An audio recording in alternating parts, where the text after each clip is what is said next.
Hello, everyone. This is Aaron St. Dennis, the FF Mad Scientist. I've got Jesse Moeller with me today, and we are doing NFL Week 10 Fantasy Football NFC Home Game previews.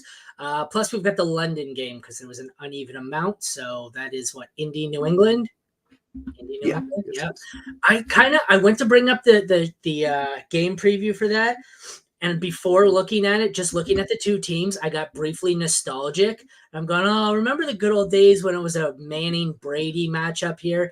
Now you look and it's like, oh, Mac Jones, Gardner Minshew. It's not the same. Patriots Colts isn't what it was in like when I was, just after high school. When I first started becoming a football fan, really, it's like Yeah. all the Brady Manning matchups. Now it's like, oh, Gardner Minshew and Mac Jones. This is Not where we're at. not quite the same, right? And I'm in a group chat with a bunch of like Indian New England guys, and they were talking about it yesterday. How excited they were when, like, the 2006 game, which was like the fourth down conversion game and stuff like that, going Yeah. back to the Indy, all the stuff, like the fun stuff. I was like, yep, there's some fond memories when I was a teenager of those games. Yeah. This back then, like you could even name the kickers. They had what, Vinatieri, and who was on the other side? Vinatieri was on both sides at Uh, one point. yeah, he went to Indy. Oh, it's just not Guskowski. It was the fuck's There his was a guy name? before him. I can Oh, picture him. I I'm just can't there. remember. Yeah, I need to look it up. I can't remember. I'm like, Yeah, I don't know, the damn it. good old days. But now we've got this. It's the now it's the Mahomes Allen or Mahomes Burrow games that have that luster, and it's just not the same. So. Yeah, definitely. Alrighty, I guess we will get right into it. What game? Panthers Bears. That is your Woohoo. Thursday nighter. Oh, good God, good God! This is Barber. yeah, barn burner. You're telling me. All right, so the Thursday nighter is the Panthers at the Bears. We have Bryce Young for the Panthers and Tyson Bagent will start for the Bears. I'm not sure if that's a good thing or a bad thing. He kind of seems like dollar store version of Justin Fields. High rushing upside, kind of crappy arm talent decision making. As far as the QBs go, it is the fifth best matchup for Bryce Young. It is the 24th best matchup for Fields. I have Fields on the graphic because I did it before he was announced out. As I said, it's Bagent. I think, as crazy as this may sound, I might rather start Bryce Young here, play the matchup. I don't really think I want to start either of them. They're probably both low-end super flex options for me. What do you got? Yeah, I'm in a super flex league where I was down to no quarterback. So having Tyson Bagent gives me a second quarterback this week. So I was eternally grateful for Fields being out because otherwise I'd be starting at a skill player. They are But 23 and 26 for me with Bryce Young yeah, at 23. Yikes. I'm gonna bet on the talent of Bryce Young. He's gonna be a few spots ahead of Bagent just because like he's the first overall pick. The issue is they have nobody else that gets open besides Adam Thielen. So like if a play breaks down and Thielen doesn't get open, he has no one to go to, and he's really not like go in the middle of the field either. It's very weird what's happening over there. So like I hope they figure it out. They get Mingo involved, but I'm still just gonna bet on the talent Bryce Young. It's amazing that between Miles Sanders, Jonathan Mingo, and Hayden Hurst, not one of them has stepped up and been somewhat fantasy relevant. Like, this is better than I could have ever imagined for Thielen, and worse than I could have ever imagined for pretty much everyone else on that roster. And it's Rough. truly terrifying. It's so rough. Yeah. Moving on to the running backs, we have where is it? I cannot find it all of a sudden. Oh, there it is. Eighth best matchup for Miles Sanders, if he's even the one anymore. Who knows? Could be Chuba Hubbard. That's kind of a scary situation. It is the best matchup for the Bears running backs. Khalil Herbert will not play tonight. Roshan, Deonta Foreman, that's who's backups there, right? These two teams seem to blend together. I feel like they traded running backs, but I don't know. I think I can desperation flex Roshan or Foreman, but Sanders as maybe a low end too. I don't really want anyone in this matchup. What do you think of these four running backs? I guess it's kind of ugly. Yeah, it's weird because like particularly with Chicago, they have all of those guys just bucking it up together. And Roshan, we were really excited for him. He hasn't taken it. They've had Khalil Herbert, who's coming back, so it's like he's going to step into that even more. And on the Carolina side, I'm going to go with Hubbard just because he's a better pass catcher than Sanders. And Frank Reich came out and said like it's going to basically be a committee. They're going to have certain plays that are designed for Miles Sanders, certain plays that are designed for Chuba Hubbard. So like they're going to call certain plays for each of them and have them involved. So it's rough it's very rough. My rankings are spicy. I've got Chuba at 25, Foreman at 26, Then I got to scroll down. I have Roschon at 34. I have Sanders at 37. My projections, Yeah, not a big fan. Not a I have big fan. Foreman and Hubbard back to back at 26 and 27, and then Sanders is 36. But like I'm gonna rank Roschon above him just because I think Sanders is not a good running back. That's gross. Ugh, brutal. I wonder. It's amazing how quickly. Like he was one of my. I had him pushing borderline top 12 at one point in the offseason. It's one of those guys where it was. There were 3 or 4 guys that were slipping that I was targeting because they fell. Sanders, Pierce, Cook, Pacheco. They were all guys where they just seemed nobody really wanted them, so I took them. It's amazing. None of them are really, Pacheco's been really good. I've got a few shares of him recently. I traded him yesterday, actually, traded for him in a redraft league. I had Mixon. Someone offered me my Mixon for Pacheco and Thielen. Yeah, you're like, yes, thank you. I would have taken it straight up for Pacheco. I'm out on Mixon. And the funny part is, and even in this scoring settings, Pacheco was outscored Mixon. So I was like, oh, okay. Thank you, I guess. Just get a free wide receiver one. Yeah, not bad at all. Merry Christmas to me. So oh goodness. see. As far as receivers go, DJ Moore, 6th worst matchup. I'm still starting him as probably a 2, even though that quarterback situation kind of sucks. Middle of the pack matchup for Thielen. He's a borderline 1-2, depending on who's on bye. Let me look. I have Thielen. Oh, borderline 1-2, I say. By that I meant he's wide receiver 5 for me. So I have a wide receiver 5. I have DJ Moore at 11, and then I don't believe I have anyone else of these pass catchers ranked inside the top 50. Who would be next? Mooney, Mingo, Mooney at 51. I almost knew what I was talking about.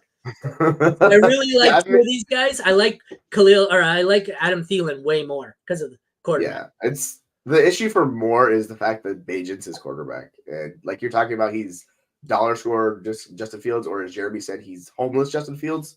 Like the issue is just not able to really support him. So like he brings down DJ Moore a lot more than on the other side of the ball where Thielen needs to pass just from Bryce Young. So yeah, like they're gonna be separating quite a bit for me. But yeah, those are the 2 guys I'm playing.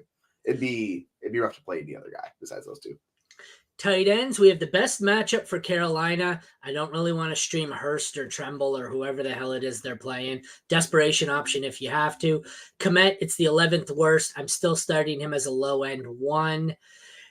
DST's bottom 10 matchup. Kicker bottom 10 matchup for Cairo Santos. I'm not starting him. 5th best matchup for Eddie Pinheiro. So after going 7 weeks of not playing Eddie Pinheiro, I think he was like a less than 1% start percentage in my Yahoo, like my charting.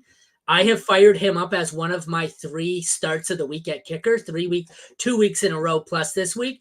He's been a huge hit for me 2 weeks in a row. So I'm going to roll with Eddie Pinheiro again and see if I can't just cash in on that. If you have a chance, go over to King Fantasy Sports and check out my Crossing the Streams article. It's not getting much publicity because it's a low site. But between my 3 DST starts and 3 kicker starts of the week, I'm operating at like 93% over the last 6 weeks. So yeah, go do it. I missed one last week, 1 kicker last week, and he missed by, it was like 0.4. Everyone else had 10 points or more out of my 3. And it would have been my 3rd week in a row of being perfect, 6 for 6. But so DST's 2nd best matchup for the Panthers, 4th best matchup for the Bears.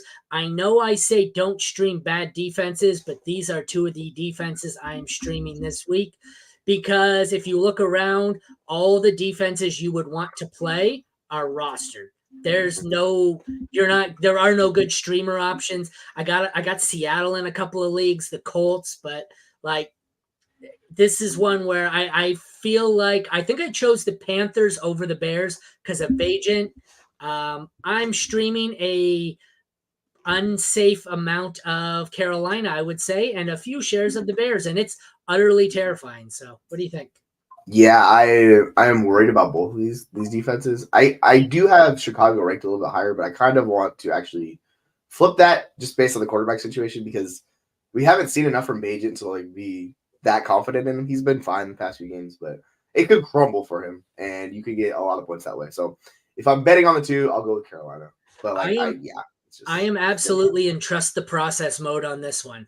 There is no, and even in my the start sit article that I wrote, it says we have back-to-back defenses that are like 30th and 32nd among DSTs. So I said this is merely me trusting the matchup and my process, but it's been good. Like I said, Eddie Pinheiro at kicker. If I've trusted the process 3 weeks in a row, he's given me great stream weeks. So we're going to see if the process is good right now because it's really going to be tested this week at defense.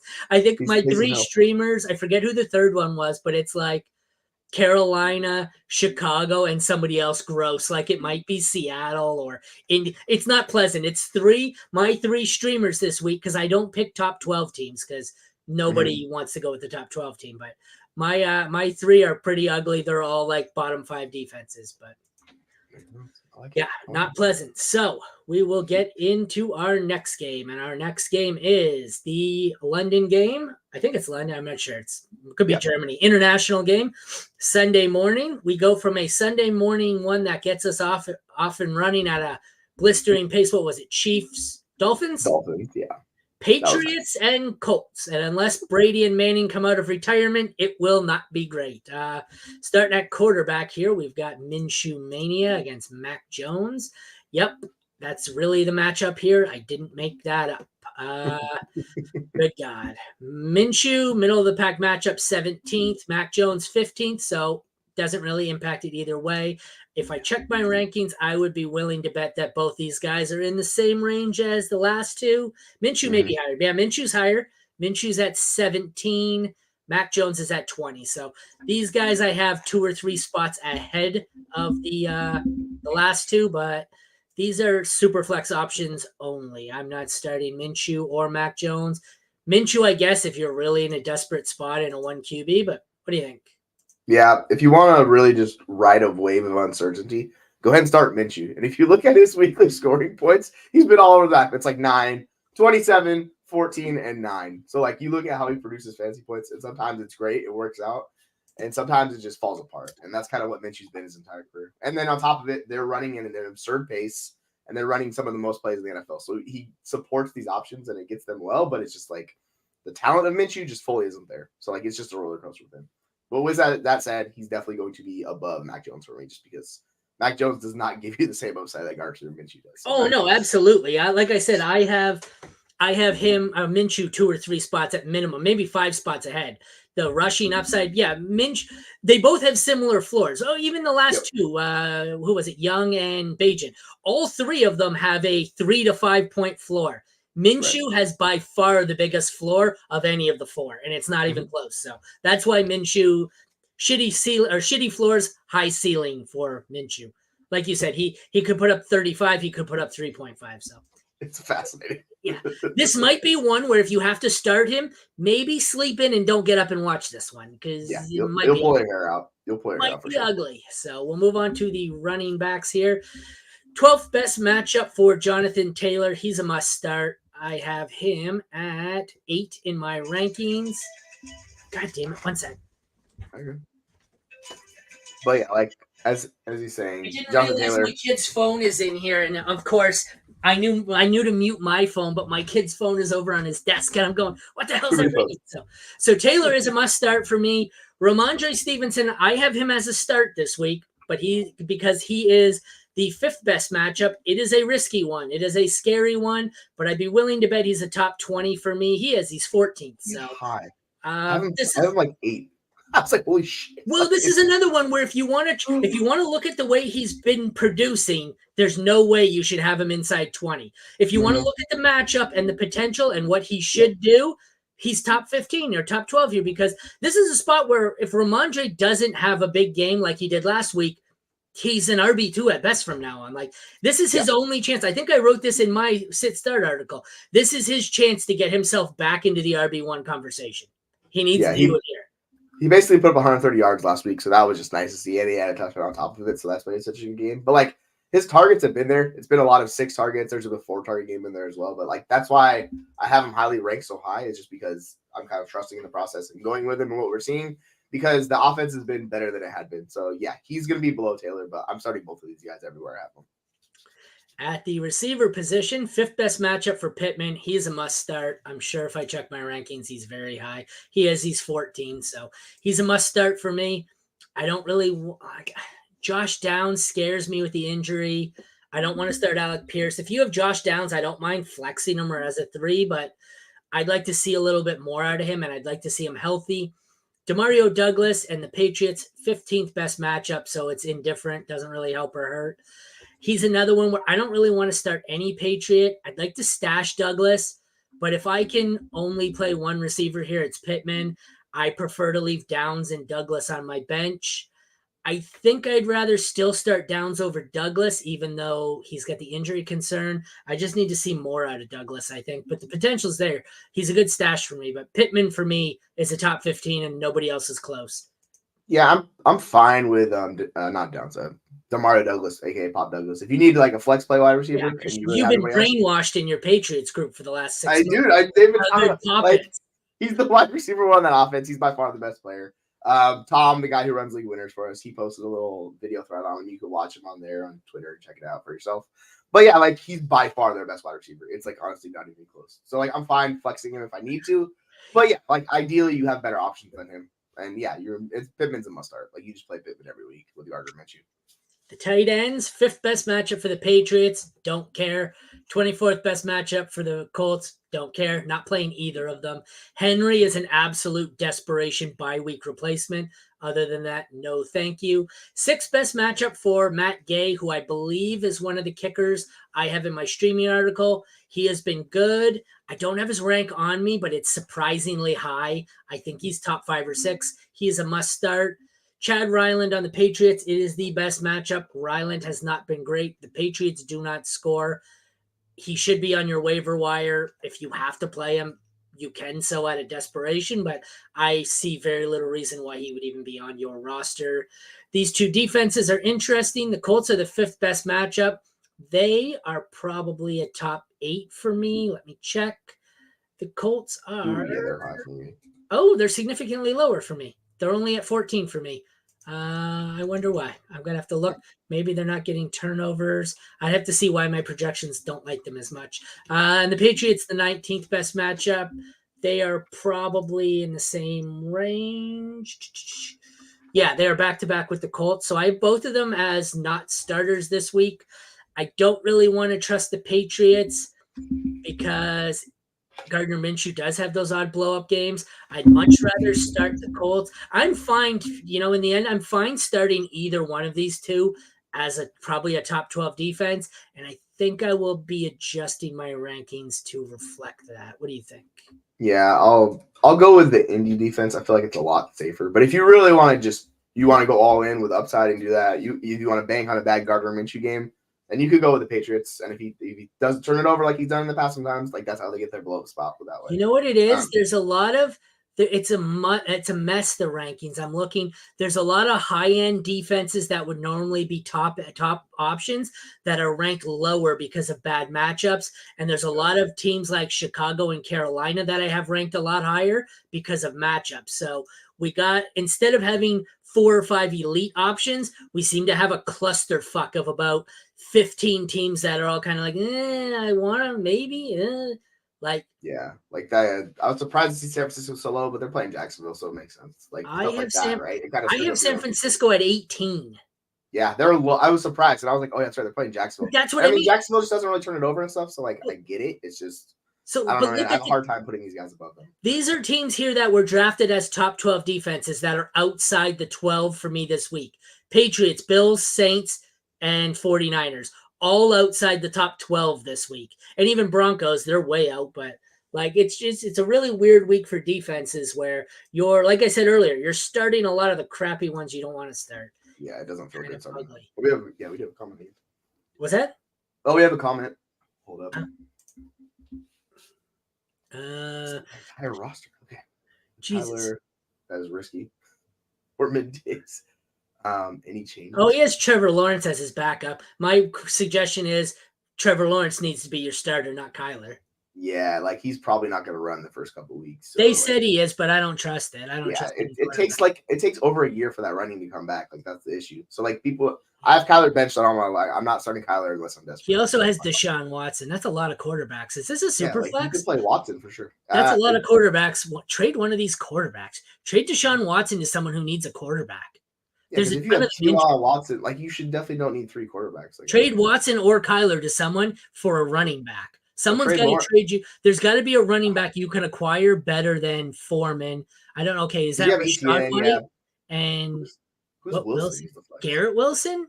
No. Yeah, I guess it's got to be Garrett Wilson. Garrett Wilson, I have ahead of like make Rashad White your second running back. Like that sounds way better. And then he said he's been trying to trade a QB. Some leagues are like that. Like I have teams where I guess it's smart though. Like I have a one QB league where I'm decimated at QB and I have no one. And some guy's been trying to trade me.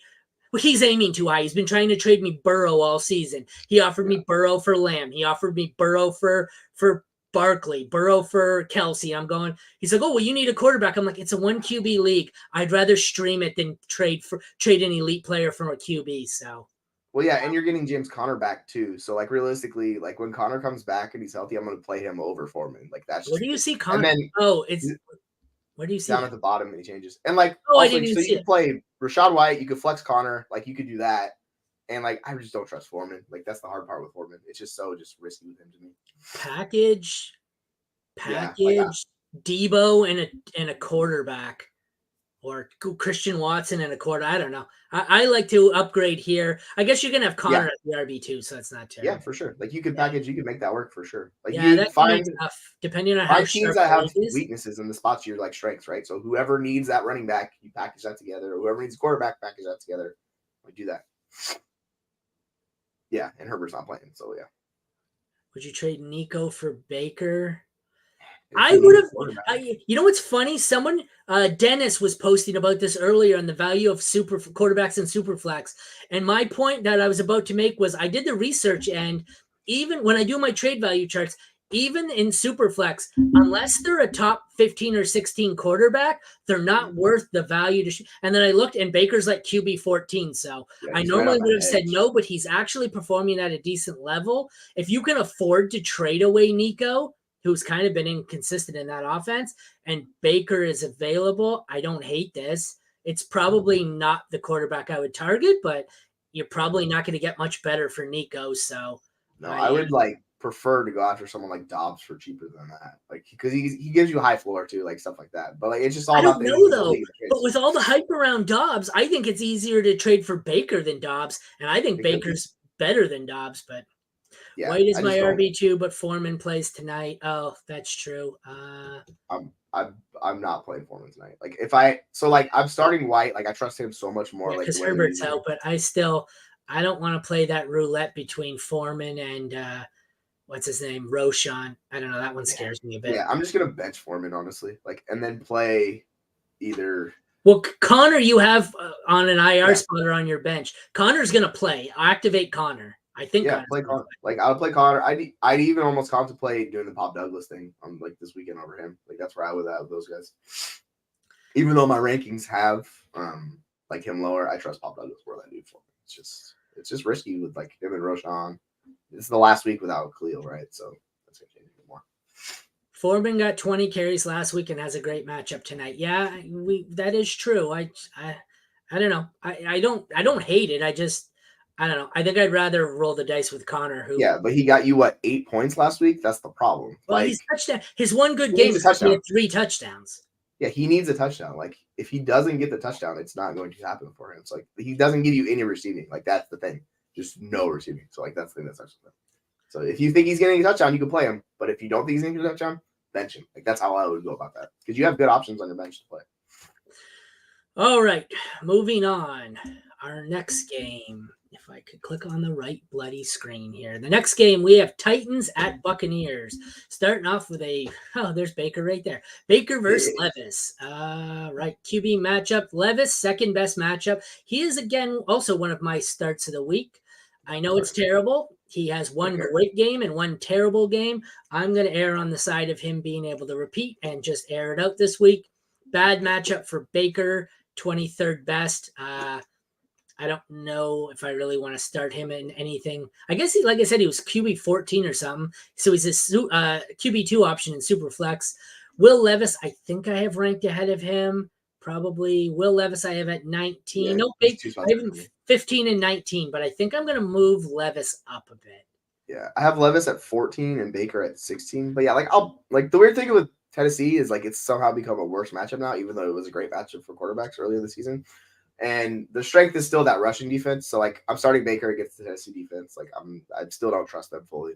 And Will Levis, like you see it, he's going to hyper target DeAndre Hopkins and like just feed him the rock. Like I don't is Burks even active this week? I don't even know if he's playing.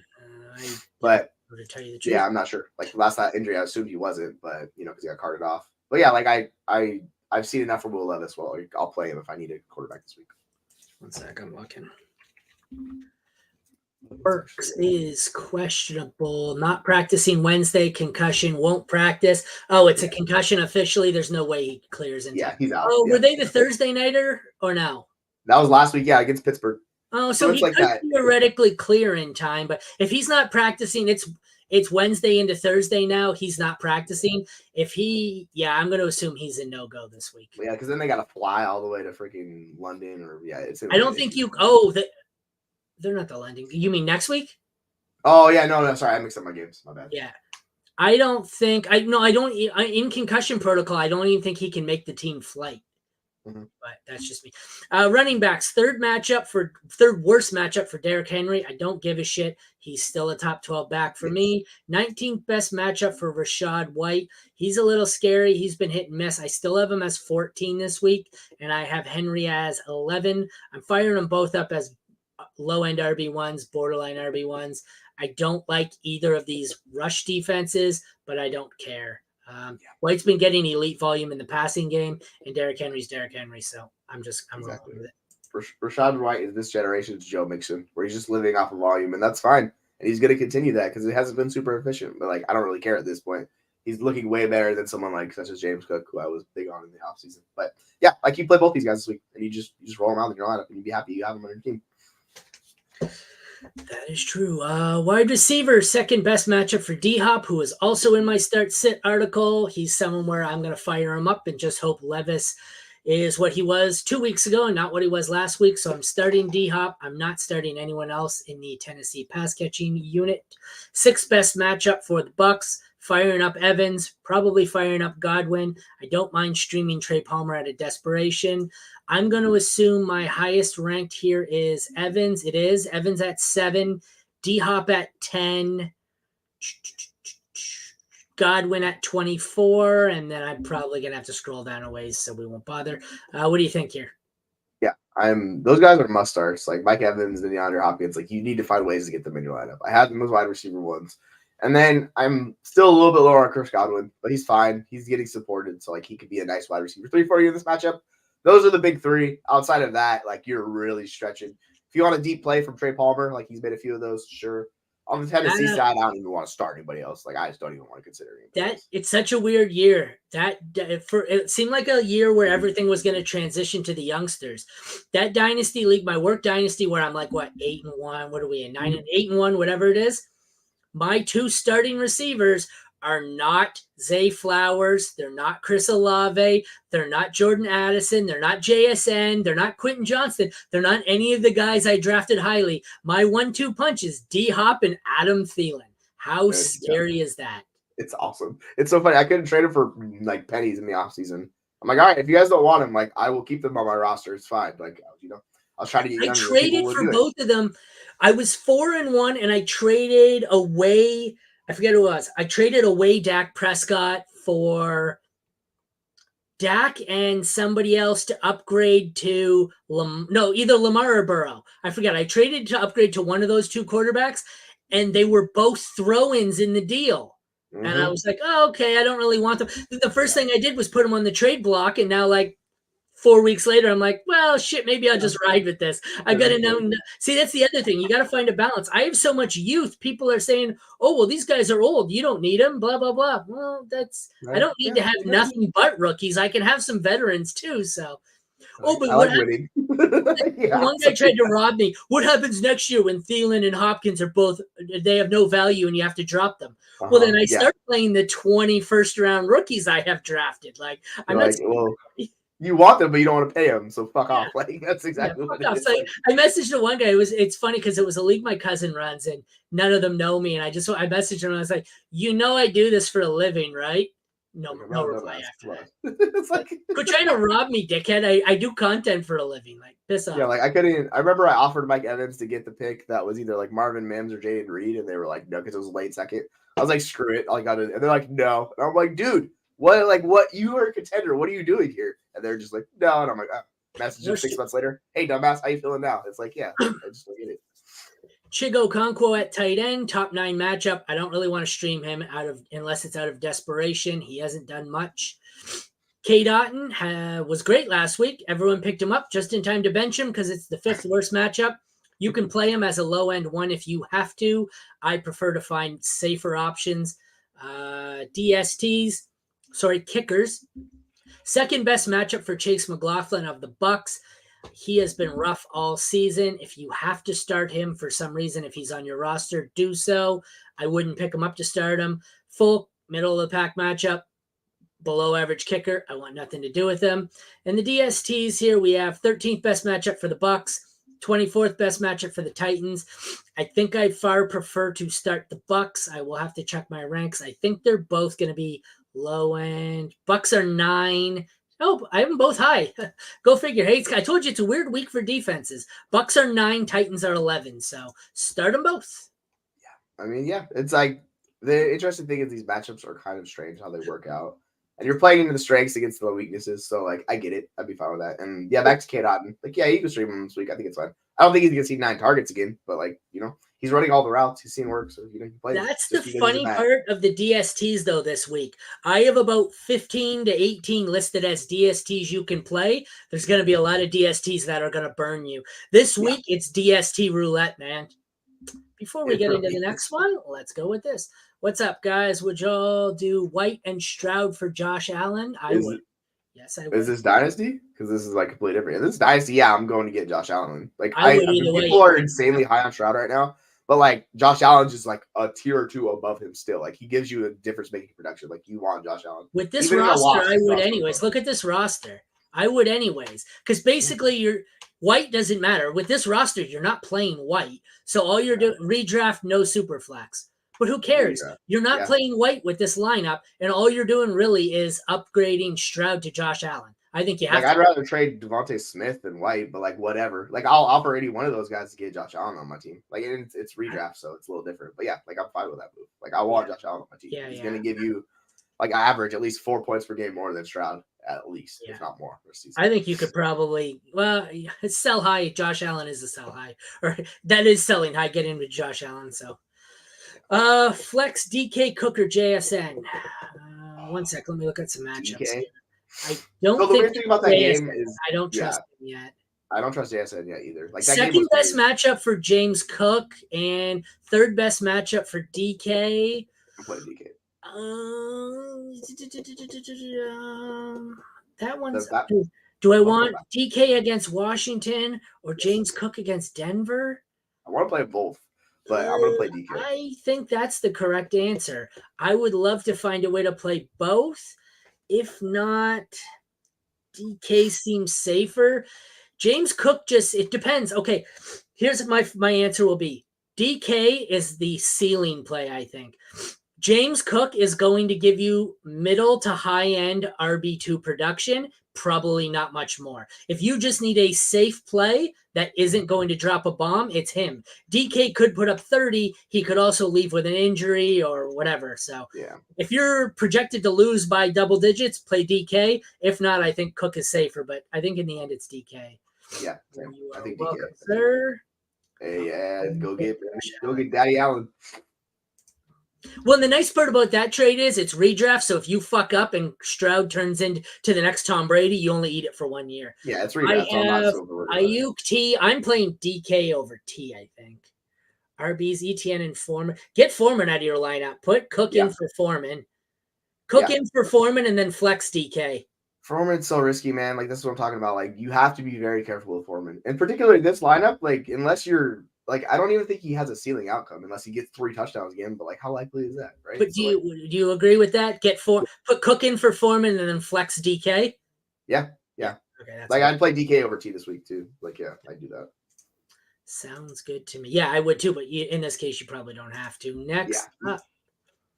Next up, we are going to go to Saints and Vikings. Quarterbacks, Derek Carr against Josh Dobbs. Seen a lot of Josh Dobbs love. I am not sold. 20th best matchup for Dobbs. I don't want to play him against the Saints pass defense. Derek Carr, 11th best matchup. I don't mind playing him. I suspect they're both in the same range of my rankings, outside of the top 12, but inside the top 16. Having said that, I have Carr at 13. I have Dobbs at 17. So I think Carr is probably borderline QB1. I might even move him up. I've got Russell Wilson ahead of him. I've got Geno ahead of him. Derek Carr has just moved up to QB11 for me. So that's I have Dobbs one spot ahead of Carr. And it's just like the weird thing is like I just trust the rushing production is what it is. Like that's when I'm doing these two quarterbacks and someone who's a rusher. Dobbs has 7 attempts his last 4 games at a minimum. Like I'm gonna bank on that. The weird thing with Dobbs though, like it was the first game, but there was reads he was completely missing. He should have been taking as a quarterback that he saw and he just chose not to throw it to. And I think that was just his uncertainty with the playbook and stuff because they were literally telling him plays and like positions and everything last week. So. Yeah, I just trust Dobbs over Carr. And it can burn you. We've seen it before. But, like, that rushing upside, I'm going to target that over Derek Carr personally. But I don't mind, like you're saying, Derek Carr this week either. Like, I'll start either one of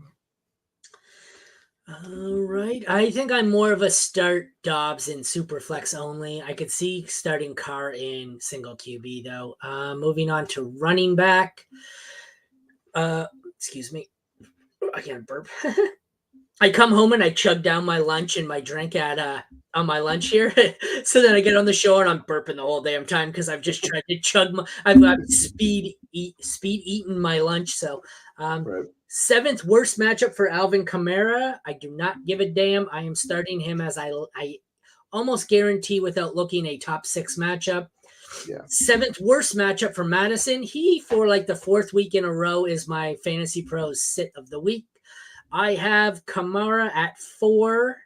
I'm going to move Kamara up. No, 4. Never mind. Kamara at 4. I have Madison at 21. What do you think? Yeah, that's fair. Like what we saw last week is Jamal Williams actually was earning early down work. So like I think we can Hayden Links was talking about this. Like you're gonna have to lower him a little bit, but he's still an RB1. Like he's a mid to a late RB1 moving forward. So like he's still elite. He's just not the overall RB1 anymore, and that makes sense. And if you really need like a volume play, like go get Madison. It's been okay. I just don't trust anyone else in that backfield, like Chandler or Gaskin. Yeah. Like they're just not threats to him. So. The problem it's likely ugly though. It's very ugly. Hugely inefficient volume, and it's going to be even more inefficient against the Saints, who also don't allow all that many rushing touchdowns, which is kind of what's been saving him.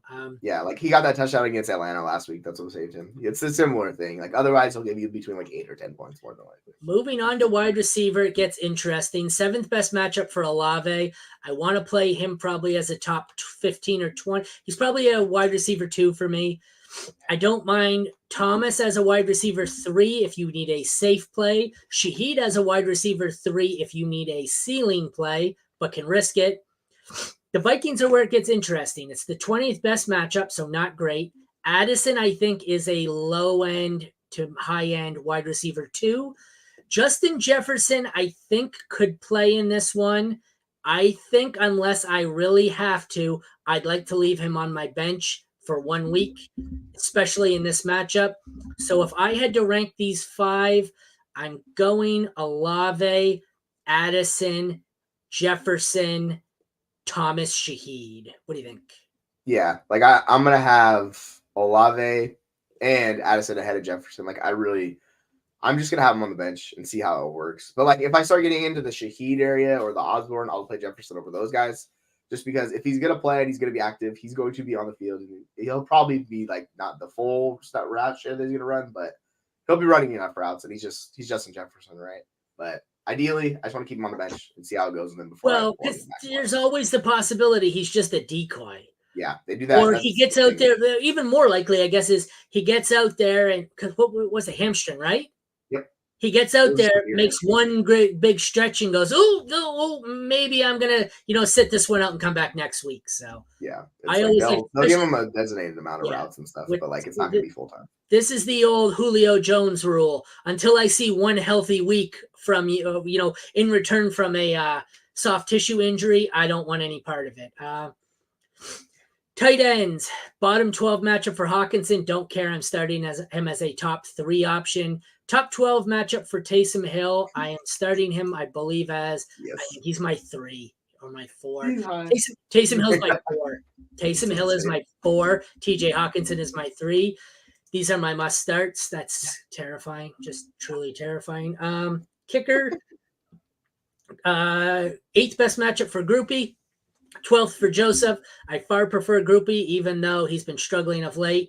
I don't think you probably roster either of these guys, and you probably don't need to add them. But if you're in a desperate situation, you can start either of them. Just don't expect much.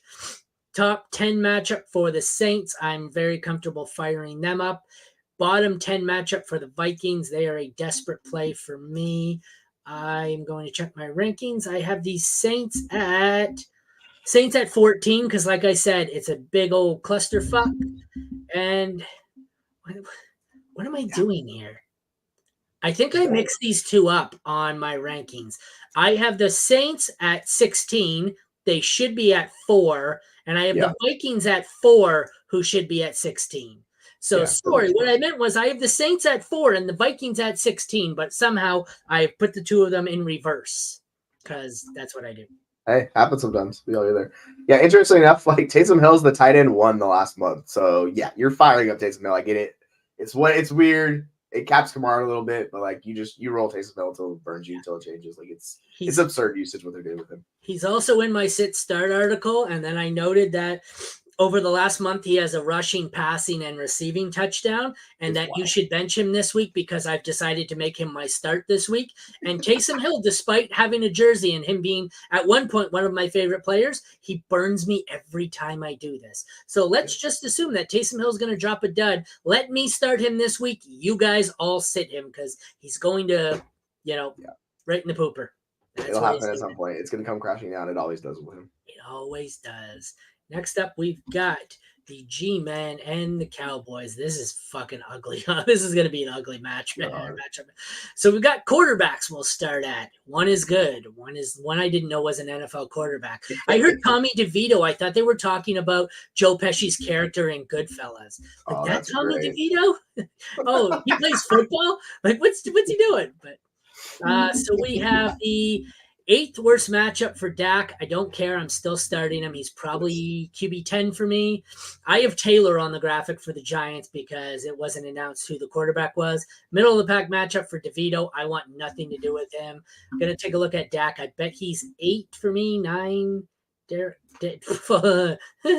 He's 5. He's 5. Cool, baby. He's 5. I'm going to move him down 2. I'd like to move Stroud and Goff ahead of him.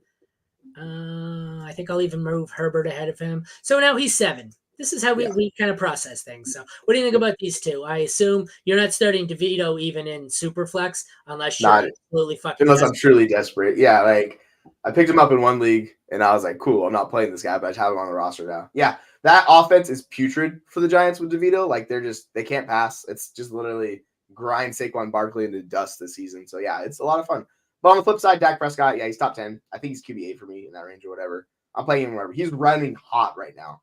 And the key is he's just targeting Lamb in an insane amount, which makes sense because he's by far the best skill player. So just keep feeding Lamb and it's going to work out for Prescott. So yeah, you should have confidence moving forward as Dak Prescott being a locked in QB1 rest of the season. And of course, they'll probably blow them out in this game. So, he might shut it down early.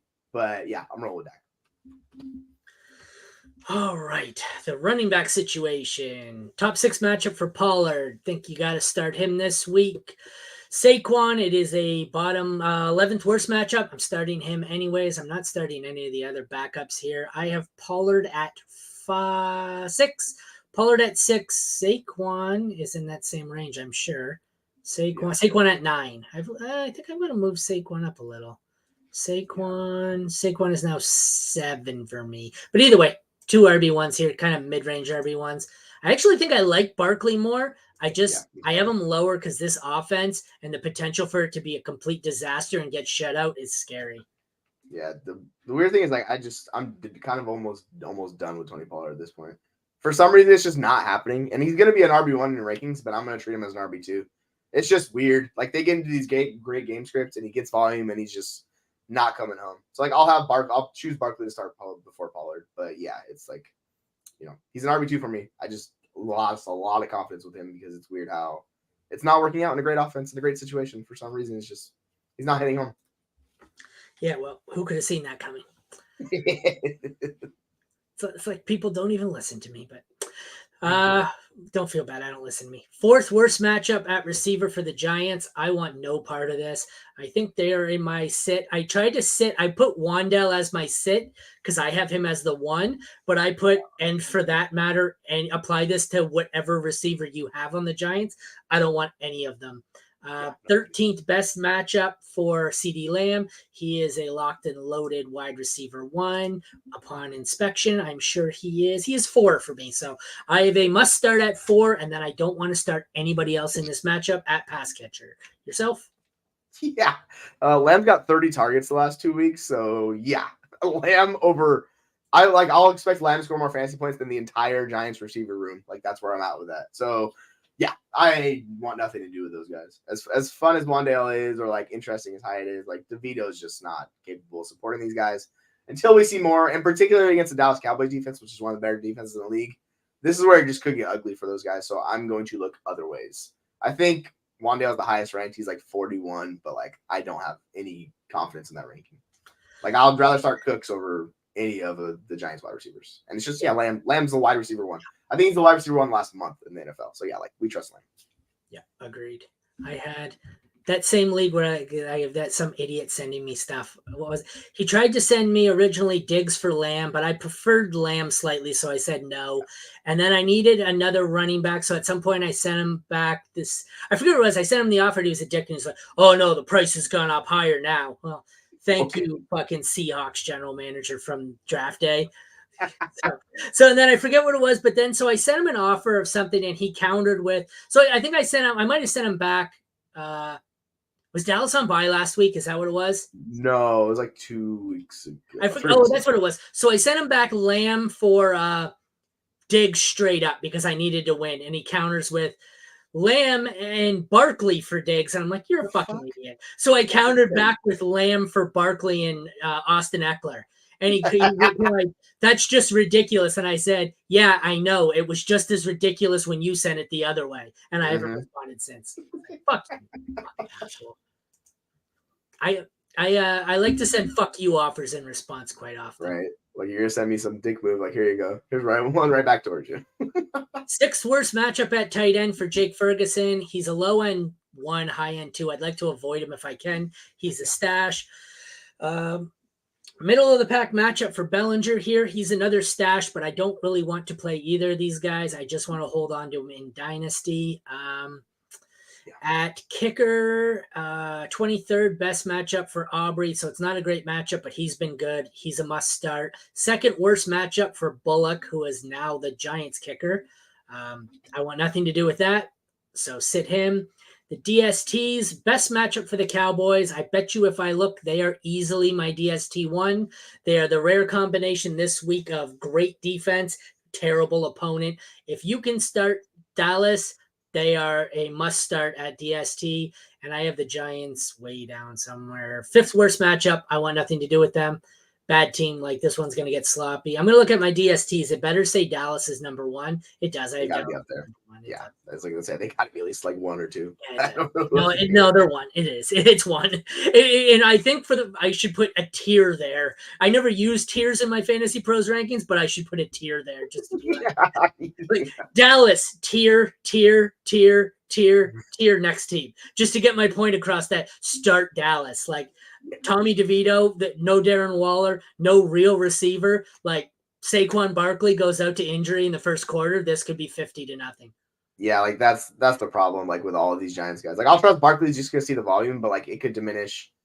And yeah, I'm just avoiding most Giants outside, like all of Giants except Saquon Barkley. And on the flip side, it could be the issue. Same thing with Ferguson. Like if they get this game blowing out early, it just shuts everything down and kills the offense. So like Ferguson has a lower floor this week too. Agreed. Like I said, I think both tight ends are stashes for me. Yeah. 2 games left. I guess we'll save your game for last. Next up, we will transition here to Atlanta at Arizona. All sorts of interesting pieces here. We've got guys coming, guys going. Nobody knows what the hell's going on. So we'll start at quarterback. 6th best matchup for who I have listed as Kyler Murray. I think he's been declared the starter. 7th best matchup for Taylor Heineke, who has been declared the starter. I have Murray, I imagine, as a top 8 option. I have Heineke probably in the middle of the QB2 range. I definitely think Murray's a scary start this week, but I think in this matchup, had it been a bad matchup, I prefer to sit him a week. But in this matchup, I think I'm just going to go right back to it. It is amazing how many crappy players I had to drop this week because I drafted an insane amount of Kyler Murray and had him on my IR. And I don't know why, because I don't like Kyler when he's healthy. I think he just fell so far that I just said, fuck it. And now I have a lot of super flex teams where I'm like, I have 2 great quarterbacks, and now it's like, fuck, I got Kyler Murray coming back. How about that? So, what are your thoughts here? Mid-range QB1 for Kyler, mid-range QB2 for Heineke, something like that? I'm pushing Kyler down to mid-range QB2 until we see it. Like I'm just worried about the rushing. Like that's my concern with him. Like I want to see it week 1, like we do with a lot of these guys, but particularly like the rushing doesn't come back right away. So like I'm expecting just kind of like a lower game for him. So like I would like to see it moving forward. I'm basically benching Kyler everywhere I have him if I have decent quarterback play. I'll play him if I'm really getting into like the Heineke zone. Like I'll just play Murray at that point. But like he's QB15 for me. So yeah, like I'm a little hesitant with Murray this week. I would also like to note that StreamYard lied to me. What did it say? It says create a marker, use B. I just tried to clip that for us. Markers allow you to mark key moments while you're live, blah, blah, blah. Yeah, it did nothing. I hit B, it did nothing. Hit B, see if it does anything for you. I did it earlier. So did it do anything? We were talking about Taysom Hill. I hit B. When I clicked the screen, it showed it, and then it showed up again. It said marker created 51:39. Where are you seeing the marker created? Above the graphic you have, like right in the middle of the screen. So like you click the screen. Oh, I see it. Okay, that's nice. So it did work. Awesome. So I'm going to, I marked what you said there about Kyler being a QB2, mid-range QB2. You should cut that one in TikTok for us. I've seen I have the time to clip them into mini shows and repost them on YouTube.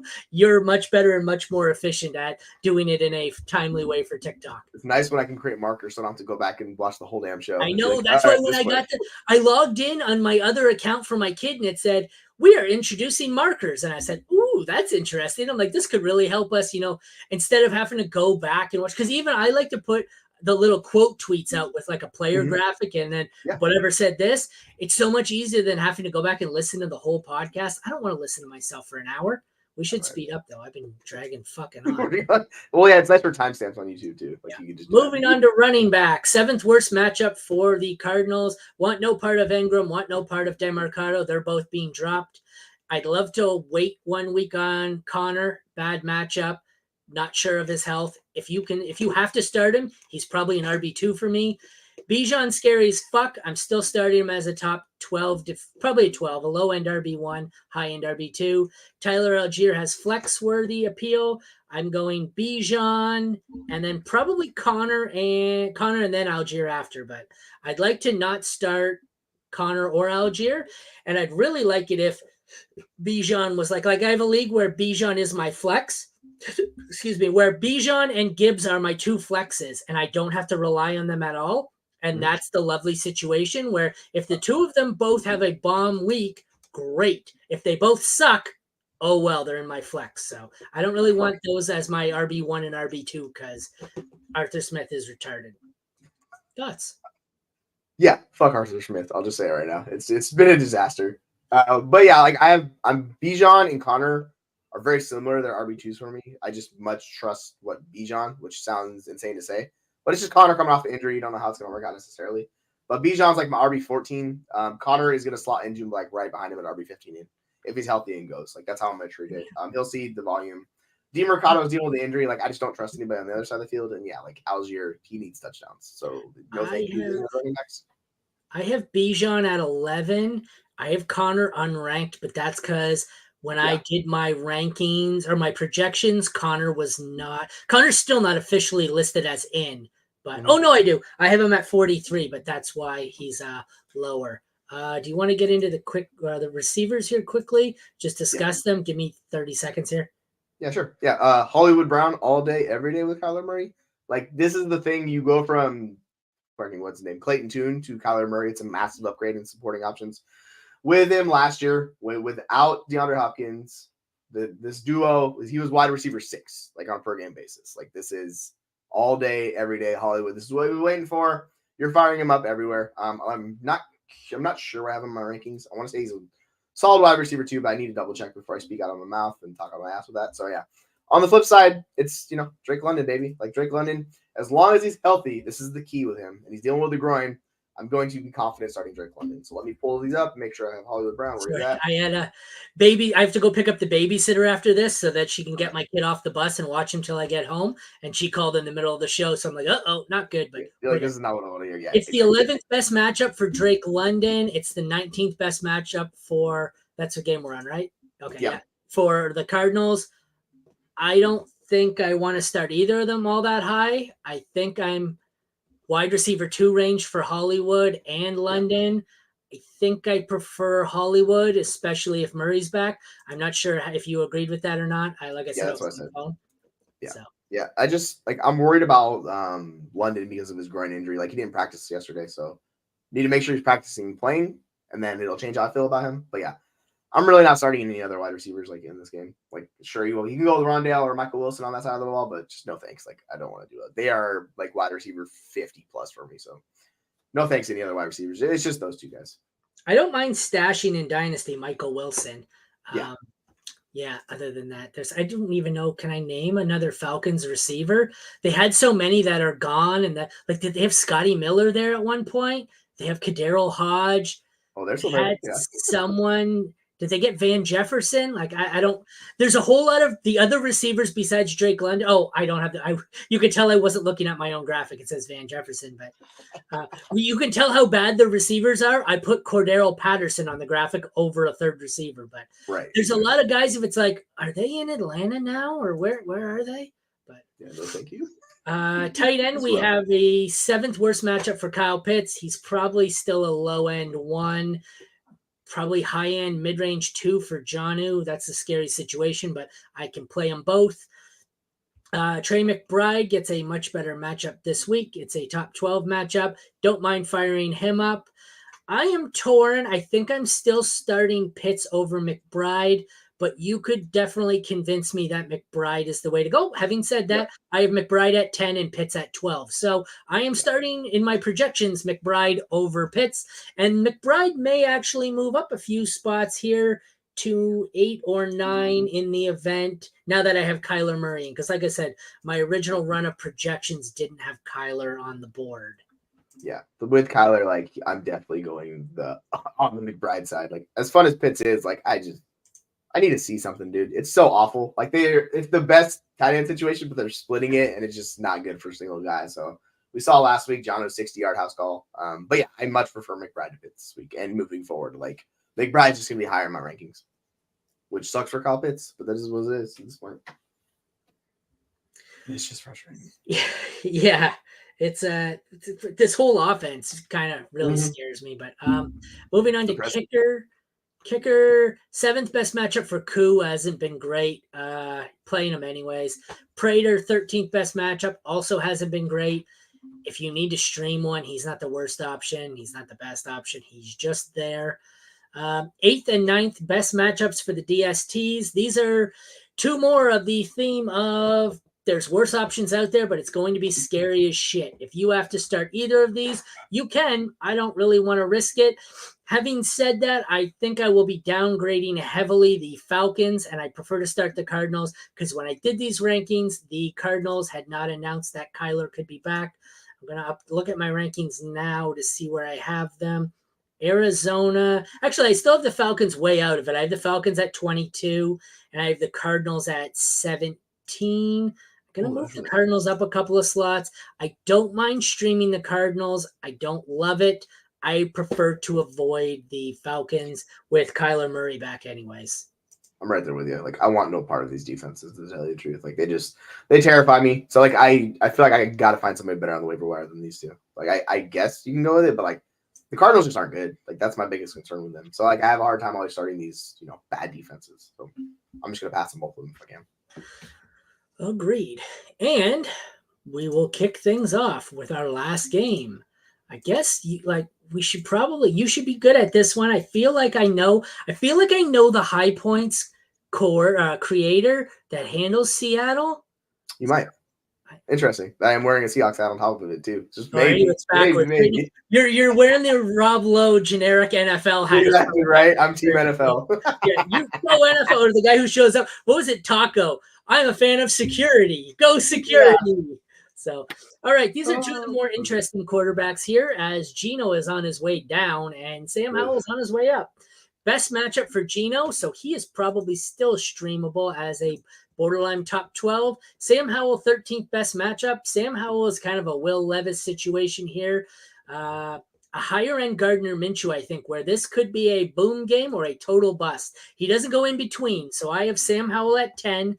I have Geno at 12. I far prefer Sam Howell if I can afford any level of risk, because I think Geno's just a solid 18 to 22 guy. Sam Howell could put up 35 or he could put up 3. But I think I prefer Sam Howell. It's a tougher matchup for Howell, but I agree. Like, the confidence or lack of confidence in Geno Smith's offense is jarring, and particularly coming off a game against might possibly be the best team in the league in Baltimore. Like, they just got boat raced and destroyed, and they just left a lot of stuff on the table. So, like, they're back at home, so they should be able to figure some stuff out offensively. But, man, they need to turn it around quick and move along, because otherwise, Geno's just a sinking ship right now. And they have the offensive weapons. But on the flip side, like, the enemy's treating Sam Howell as freaking Patrick Mahomes. They're leading the league in pass attempts. Like, he's on pace to break the record. It's just absurd what they're doing. They've abandoned the run. So, yeah, I very much am trusting Howell over Geno Smith, as unfortunate as that sounds, as a Seahawks guy. All right. Running back, 17th best matchup for Ken Walker, who has been elite for much of the season. It's been a confusing couple of weeks with whatever the hell they're doing. I'm still firing him up as an RB1. Zach Charbonnet, I don't mind flexing and holding, but he's kind of scary.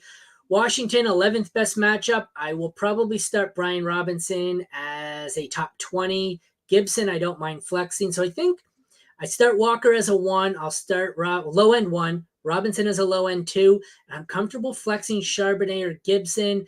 I feel like I prefer Gibson, but let's consult the rankings. I have Walker at 11. Walker at 10. Sorry, Walker at 10. Brian Robinson at exactly 24. And then I have Charbonnet and Gibson back-to-back at 33 and 34 with Gibson 1 higher. What are your thoughts? Yeah, it's been weird. I wouldn't worry about too much into how they're using Charbonnet. They're just involving him more. So I think it's more he's capping Walker's ceiling than anything else. Like, that's kind of what we're seeing now, where he's playing a role. He's going to be involved. They like him. He's obviously not going to take the job. Like, Walker's too good for running back, but he caps him. So moving forward, Walker's going to be like a solid RB2 for me until we see how it shakes out. Because even in the early part of the game when it wasn't a blowout, Charbonnet was still getting on the field and seeing work. And on the flip side, like, I just trust Gibson a lot more because I expect the Commanders to be losing this game. And obviously, as a Seahawks fan and, like, those games, you should never expect that. But, like, this is the game strip I'm seeing. And he's going to see passing volume.